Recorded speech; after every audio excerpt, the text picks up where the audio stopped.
Hello दोस्तों, तो क्या हाल चाल। उम्मीद करता हूँ कि आप सब अच्छे से ही होंगे और दोस्तों बढ़िया रहना। हाँ अरे वैसे मौसम की भी थोड़ी गड़बड़ी चल रही है। अरे चलो यार, इन सब बातों को छोड़ते हैं और बढ़ते ही अपनी वीडियो की ओर। तो दोस्तों आप सबको याद होगा पिछले एपिसोड में क्या चल रहा था। जो हमारी बुल्मा थी, जो हमारे थे, मैं अपनी बोल सकता हूँ, जो मेरी बुल्मा थी वो गई थी मिस्टर पोपो के साथ किसी अजीब सी जगह पर, और यानी पृथ्वी के आखिरी छोर पर, ये कंफर्म करने के लिए कि क्या वो सचमुच एक स्पेसशिप ही है। तो उन्हें वहाँ पर एक अजीब सी चीज़ मिली थी जो कि शायद एक एलियन की स्पेसशिप थी, और वो बहुत ही फास्ट स्पेसशिप थी। और उसने दूसरे प्लेनेट पर उसे बुल्मा को यानी कि बहुत ज़्यादा जल्दी पहुँचा दिया था। और तभी बुल्मा उन सबको खुशखबरी देती है और बताती है कि हमें एक स्पेसशिप मिल गई है और वो बहुत ही अच्छी है, वो बहुत तेज़ है, वो बहुत स्पीड से चलती है। और क्रिलिन सही से सुन नहीं पाता और फ़ोन कट हो जाता है। फिर हमें तभी अगला सीन दिखाया जाता है, जहाँ पर हमें दिखाया जाता है कि गोहान हॉस्पिटल में बैठा हुआ पढ़ाई कर रहा है और चीची एक सेब को छील रही है और उसे दे रही है और कह रही है ये लो ठीक है, तुम आराम से खाओ, तुम्हें अपने पूरे साल की पढ़ाई करनी है, वैसे भी तुम अपने साथ वाले बच्चों से बहुत पीछे हो गए हो। और तभी गोहान सोचता है कि अरे मैं यहाँ क्या कर रहा हूँ, पूरी पृथ्वी खतरे में है, पृथ्वी को बचाने के चक्कर में वो सब मर गए हैं। और तभी चीची हॉस्पिटल के जिस रूम में पड़े हुए होते हैं, वो प्राइवेट रूम में, उस रूम से बाहर चली जाती है और गोहान उठता है और अपने जूते निकालता है और वहाँ से चल देता है। और वो देखता है कि गोकू सोया हुआ है। और तभी गोहान क्रिलिन भी आता है उसी दौरान, और क्रिलिन आकर गोकू के पास बैठ जाता है और वो भी सो जाता है। और इतने में गोहान वहाँ से निकल लेता है। और तभी थोड़ी देर बाद जैसे गोहान वहाँ से जाता है, तभी थोड़ी देर बाद चीची वहाँ पर आ जाती है और चीची आकर शोर मचाने लगती है कि क्या गोहान यहाँ कहाँ है, अभी उसे इतनी चोट लगी हुई थी कि वो नहीं चल सकता, लेकिन तुम उसका ध्यान नहीं रख सकते गोकू। और गोकू तो बेचारा चल भी नहीं सकता, वो तो अपनी जगह लेटा हुआ है। और वो क्रिलिन के ऊपर फूल फेंक कर मारती है, कहती है कि तुम बेवकूफ़ हो, तुम इतना भी ध्यान नहीं रख सकते, मेरा गोहान पता नहीं कहाँ गया। और वो चिल्लाकर उस रूम से बाहर निकल जाती है और गोहान को ढूंढने लगती है। फिर हमें गोहान का सीन दिखाया जाता है। गोहान ट्रेनिंग कर रहा है, वो कभी तो हाथ से वो सब क्या बोलते हैं उसे, लटक लटक के, अरे मतलब वो ट्रेनिंग कर रहा है। और फिर एक रेलिंग पर वो पैदल चलता हुआ जाता है अपना बैलेंस बनाने के लिए। और तभी वो कहता है गोहान अभी नहीं तो कभी नहीं। और फिर वो एक बहुत ऊंची जंप मारता है और आकर सीधा खड़ा हो जाता है और कहता है कि अब शायद मेरा पैर ठीक हो गया है। और वो थोड़ा सा कूदता है और अपने पैर की पट्टी खोलने लगता है। तभी उसे आवाज़ आती है उस टेरिस पर, जिस टेरिस पर वो ट्रेनिंग कर रहा होता है, कि गोहान गोहान। ये आवाज़ किसी और की नहीं बल्कि चीची की होती है। और तभी गोहान पूरी स्पीड से सोचता है कि क्या करूँ। और तभी जैसे गेट खुलता है और बुल्मा देखती है कि गोहान यहीं है और वो क्या कर रहा है। देखती है कि वो तो बैठा हुआ किताब पढ़ रहा है और गोहान वहाँ किताब पढ़ रहा होता है। और बुल्मा वो चीची बोलती है कि तुम यहाँ क्या कर रहे हो। तो गोहान बोलता है कि मोम आज का मौसम बहुत अच्छा हो रहा था, मैंने सोचा क्यों ना बाहर जाकर थोड़ी पढ़ाई करी जाए, इसलिए मैं ऊपर आ गया था पढ़ने के लिए। उसकी मोम बोलती है कि तुम्हारी तबीयत अभी ख़राब है, तुम अभी ऐसा नहीं कर सकते, तुम्हें मेरी पीठ पर बैठ जाओ, मैं तुम्हें नीचे ले चलती हूँ। और वो उसे नीचे ले आती है। और फिर तभी हमें दूसरा सीन दिखाया जाता है कि जो चीची वो जो बुल्मा है, बुल्मा वहाँ पर आई हुई है और बुल्मा बता रही है कि ठीक है, अब हमें स्पेसशिप तो मिल गई है, अब हमें जाना होगा प्लेनेट नेमिक पर। और प्लेनेट नेमिक पर जाने के लिए हमें बंदे चाहिए होंगे, तो कौन जाएगा वहाँ। वो बोलती है कि मिस्टर पोपो आपको चलना चाहिए, आप तगड़े भी हो और आपको नेमिकन भी आती है, जिससे कि आप उन नेमिक से बात भी कर सकते हो। तो मिस्टर पोपो बोलते हैं नहीं, मैं नहीं जा सकता, मैं कामे प्लेयर से 2 महीने दूर नहीं रह सकता, क्योंकि इस सब में 2 महीने लग जाएंगे इन्हें आने जाने में और वहाँ पर ड्रैगन बॉल ढूंढने में। वो पूरे 2 महीने का एस्टिमेट लगाते हैं। तभी सब बोलते हैं कि बुल्मा तुम्हें जाना चाहिए, स्पेसशिप के बारे में तुमसे ज़्यादा नॉलेज किसी को नहीं है।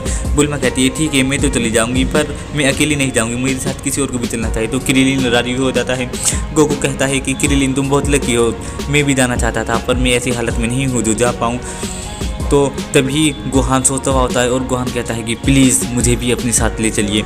तो चीची बोलती है नहीं गोहान, तुम इस सब के लिए बहुत छोटे हो, तुम पहले ही अपनी क्लास के बच्चों से 1 साल पीछे हट चुके हो और इस सब में 2 महीने लग जाएंगे, जिससे तुम्हारी बहुत पढ़ाई का नाश हो जाएगा। और तभी गोहान बोलता है कि नहीं, चुप हो जाइए, वो सब मुझे बचाते हुए मर गए और मैं उन सबको जिंदा करना चाहता हूँ, मैं पिकोलो सामा को जिंदा करना चाहता हूँ। अगर मैं अभी भी ये नहीं कर सका तो फिर मैं कब कर पाऊँगा, मुझे अपने दोस्तों की मदद करनी होगी। और ये सुनकर गोकू खुश हो जाता है और कहते और सोचता है कि यार ये सच में गोहान बड़ा हो गया है और ताकतवर हो गया है।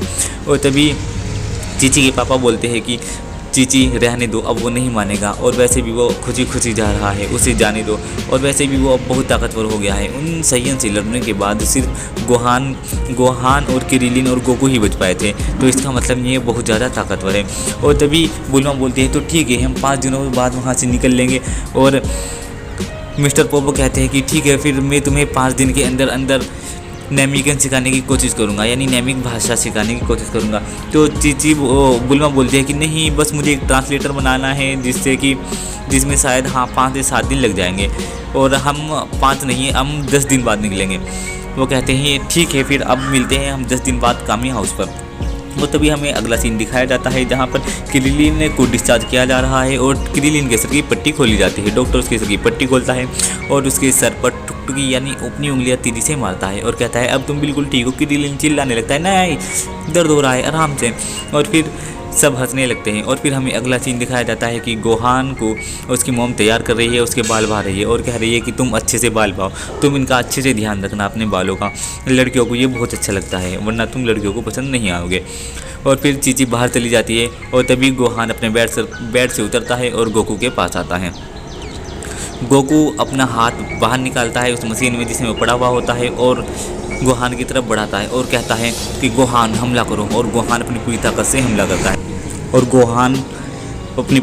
हमला करता है गोकू उसे कहता है कि गोहान ये काफ़ी नहीं है, तुम हिचकिचा रहे हो, तुम्हें और ज़्यादा मेहनत करनी होगी, और ज़्यादा ताकत से हमला करो। तो गोहान पीछे हटता है और पूरी ताकत से हमला करता है और गोकू एक हाथ से ही उसके सारे हमले को रोक रहा होता है।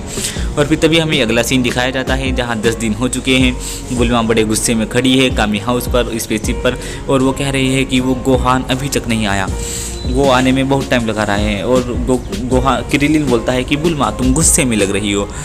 बुल्मा कुछ नहीं बोलती और कहती है कि कुछ नहीं, चुप रहा हूँ। और तभी हमें दिखाया जाता है कि आसमान में से कुछ आ रहा है, ये कोई और नहीं बल्कि चीची होती है, चीची के डैड और गोहान।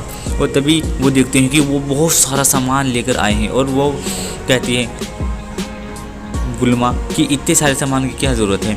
तो चीची बोलते हैं इस सब सामान की ज़रूरत है, ये ड्रायर है, ये फलाना है, ये टिमका है, बहुत सारा सामान दिखाती है और कहती है ये बुक्स है। और फिर वो कहती है कि गोहान अब गाड़ी में से उतर जाओ। और जैसे ही गोहान उतर कर आता है, वैसे गोहान शुरू में हिचक जाता है उतरता हुआ, पर जैसे उतर के आता है तो वो देखता है कि वो उसे छोटे बच्चे के कपड़े पहना कर लाई है, जैसे कि वो स्कूल में जा रहा हो। और गोहान को ऐसे शर्म लग रही होती है और बिल्कुल ऐसे ही तैयार हुआ है गोहान जैसे कि उसकी मम्मी उसे स्कूल में छोड़ने आई हो। और चीची उसे बोलती है कि गोहान अपना ब्रश ध्यान से कर लेना और खाना खाने के बाद कुल्ली करना मत भूलना, ध्यान से जाना। और फिर बुल्मा कहती है पिकोलो। और तभी उस स्पेसशिप का गेट खुल जाता है और वो नीचे आता है, वो सब उस पर चढ़ जाते हैं। और गोहान को उसकी मम्मी कहती है कि गोहान अपना ध्यान रखना, ज़्यादा बेफिक्री मत करना, ठीक है। और बुल्मा बोलती है कि तुम टेंशन मत करो, लो मैं इसका ध्यान रखूँगी। और फिर बुल्मा बोलती है पिकोलो। और फिर वो गेट बंद हो जाता है और वो बैठ जाते हैं। और क्रिलिन पूछता है कि बुल्मा ये सामान कहाँ रखना है। बुल्मा बोलती है जहाँ मर्जी है वहाँ रख दो, समझे। बुल्मा थोड़े से गुस्से में बोलती है और बुल्मा कहती है कि हम 5 सेकंड में उड़ने वाले हैं। और गोहान और क्रिलिन खड़े ही होते हैं कि तभी 5 सेकंड हो जाती है और एकदम से उनकी स्पेसशिप उड़ने लगती है। और अभी तक उन्होंने बेल्ट भी नहीं लगाई और वो उनका सारा सामान बिखरा फिरता है और वो दोनों सीट को मजबूती से पकड़ लेते हैं और कहते हैं कि बुल्मा हमें सीट बेल्ट तो लगाने देती। और बुल्मा बोलती है इस सब के लिए बहुत देर हो चुकी है। और वो इतनी स्पीड से उड़ते हैं कि पलक झपकते ही आंखों से गायब हो जाते हैं। तो तभी मास्टर रोशी बोलते हैं कि ये वाह, ये तो बहुत तेज़ है, ये तो बेमिसाल है, ये तो देखते देखते इतनी जल्दी गायब हो गया, मुझे यकीन नहीं होता, इस तरह तो वो बहुत जल्दी प्लेनेट नेमिक पर पहुँच जाएंगे।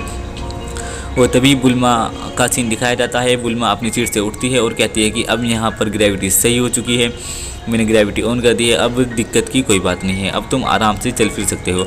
और वो उठकर चल देती है। तो गोहान पूछता है कि कहाँ जा रही हो। क्रिलिन भी पूछता है कहाँ जा रहे हो। तो वो बोलती है कि मुझे अपने कपड़े चेंज करने हैं। तो क्रिलिन बोलता है कि अरे यार मैं तो अपना पजामा लाना भूल ही गया, क्या तुम्हारे पास कोई पजामा है बुल्मा, क्या तुम भी पजामा चेंज करने जा रही हो, तुम्हें इस पैंट में दिक्कत हो रही है। तभी गोहान कहता है कि अरे यार मुझे भी अपने कपड़े बदलने होंगे, मैं मोम से छिपा के कुछ कपड़े लाया हूँ। और तभी वो अपना बैग खोलता है और जो कपड़े उसे पिकोलो ने दिए थे सेम जैसे पिकोलो कपड़े पहन के रखता है वो वही कपड़े पहन लेता है। और तभी बुल्मा बाहर आती है चेंज कर। तो वो बोलती है कि अरे वाह बुल्मा तुम ये कैसे कपड़े पहन कर रहे हो, तुम्हारे पास तो एक पजामा भी है, तुम तो रात को आराम से सो सकती हो। और फिर तभी गोहान गोहान को क्रिलिन बोलता है कि तुम्हें सच में उनकी फिक्र है। गोहान बोलता है कि हाँ मुझे सच में इसकी फिक्र है। तो दोस्तों यहीं पर एपिसोड खत्म हो जाता है और मैं मिलता हूँ आपसे अगले एपिसोड में, तब तक के लिए